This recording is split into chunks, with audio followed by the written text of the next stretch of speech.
all of these moons, I'm going to like touch on our menstrual cycles.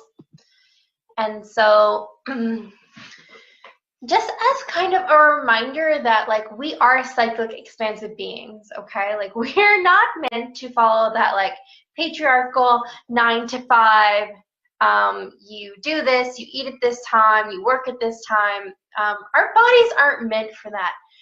When you look back in history, when women had their moon times, they retreated to red tents together to be supported, elevated, and shine together, right? And mentored. It wasn't something to be ashamed of.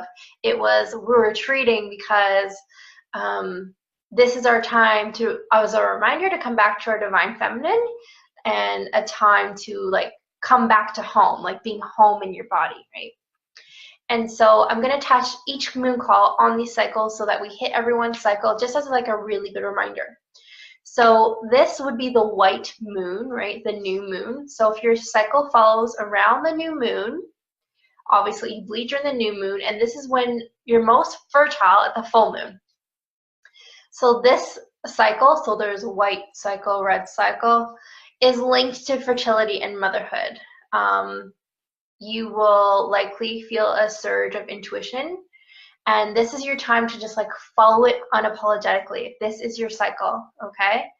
To be able to strengthen that and just like keep snowballing, because as soon as you start to listen to those voices, they just keep coming more and more and more. Like it energetically creates a snowball where then it's so loud you just don't even know how to not listen to it anymore. This is a time to nourish yourself, your body, and recharge. Like really put yourself first, like really recharge your batteries here. And same goes basically for any time that you bleed. It's time for you to just like listen, tune in.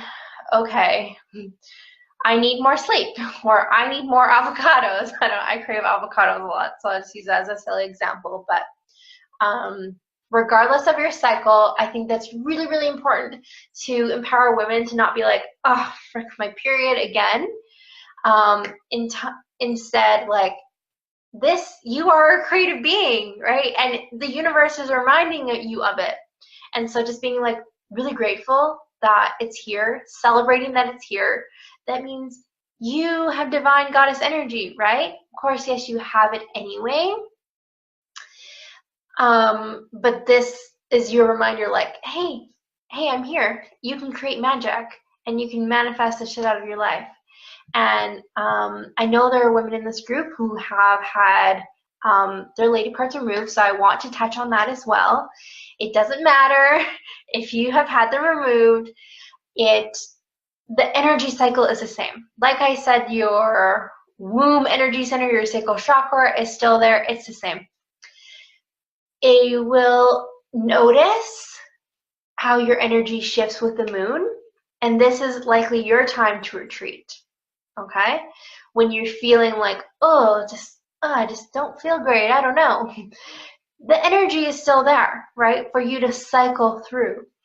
So really, this is a time to really listen very closely to what your body needs and giving it as much as you're able. Any questions? Does that make sense?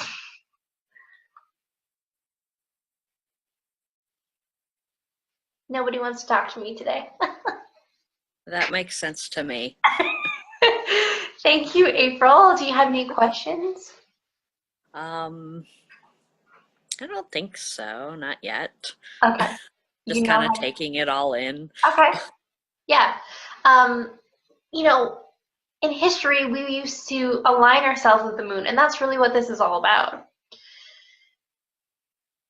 We knew women had to know when their cycle was going to come because we lived in caves, and we'd have to know when so we couldn't be traveling when we were on our cycle, and we had to know when our baby was going to come if we were pregnant. And so because of this, women used to track their cycle by the moon.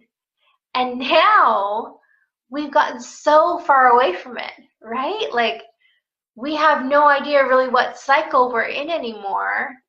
generally speaking. And if you track your cycle, this is awesome, but this is something I'm really getting really passionate about, because it's like, when you look at it, like now, when I get really tired and kind of sluggish and foggy before the new moon, I was like, it makes so much sense.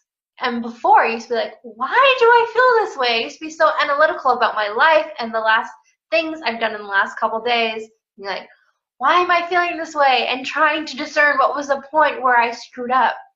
But honestly, the moon is powerful, no matter the cycle it's in. And we are to be affected, especially as like women who are able to really like feel and be empathic. Any questions or comments, excerpts, experiences on that? Your body, right? Like your body is home no matter where you are. And it's just like that gentle reminder, be like, okay, time to come back. I got this, I gotta come back. So I will just read to you guys a bit more about this Capricorn moon, and then if you have any questions, you can let me know, or you can post them in the group after if they come up later. And then that's kind of it. All I have for tonight. So Capricorn moons are great for focus and concentration. It favors tackling tasks you might not ordinarily be up for, like organizing your closet or doing taxes. Having tough conversations you've been putting off. Whoa, I forgot about that part. That was me today. However, slow and steady wins the race. Take your time with whatever you do. Whether it's clearing your inbox or hiking a mountain, do it properly. Because Capricorn rules age and authority, now is the time to plan for retirement, sit down with your boss or financial planner, visit that ailing grandma, etc. Take good care of your own aching bones and stay limber with yoga class or chiropractic adjustment.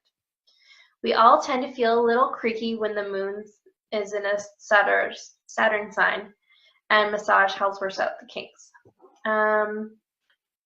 Because Capricorn is a take charge cardinal sign, initiates the season of winter, this is a good time to begin new work or health related projects, weight loss, fitness regimes, etc. Because they stand a fighting chance as opposed to like starting them like a New Year's resolution. Because your willpower is stronger, and it's a sign that loves to build. So also good for like renovations. Capricorn rules the knees, which are associated not only with flexibility, but also willingness to humble yourself to higher power, like getting on your knees to pray, like as a kind of metaphor. Clear insight really comes when you're so tense, so go for a long run or dance. Yes, I highly suggest the dance part. Get into that femininity. Maybe a good cry is in order. Yep, that happened today too. Only then will you be truly receptive to the wisdom of your inner authority. Sit with any issue that's troubling you and ask your higher self for insight, then pay attention to your gut feelings for guidance. So that's kind of a little bit of when the moon is in Capricorn.